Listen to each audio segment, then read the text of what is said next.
ఉలవచారు వల్ల ఉపయోగాలు తెలుసుకున్న తర్వాత ఉలవచారు తినకుండా ఎలా ఉంటాం చెప్పండి?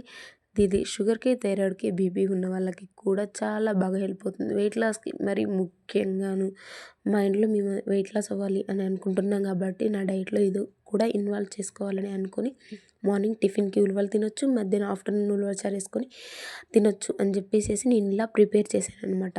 ఉలవల్ని నైటే నానబెట్టుకొని మార్నింగ్ లేసేసి ఒక 3 విజిల్స్ కుక్కర్‌లో పెట్టేసాననమాట.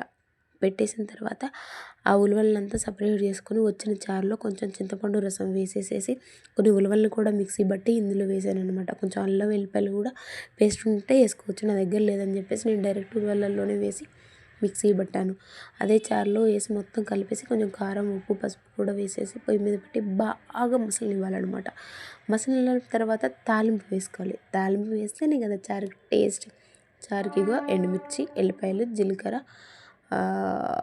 తాలింపు గింజలు, కరివేపాకు, కొంచెం ఇంగువ కూడా వేసుకోవాలి. ఇంగువ పప్పులోకి కానీ, పచ్చళ్ళలోకి కానీ, చారులోకి కానీ చాలా టేస్ట్ ఉంటుంది. మరీ ముఖ్యంగా పులిహోరలోను నేనైతే ప్రతిసారి కంపల్సరీగా ఏవి చేసినా కానీ మిస్ కాకుండా ఇంగువ మాత్రం వేస్తాను. ఆ టేస్ట్ ఇంకా డబల్ అవుతుందనమాట.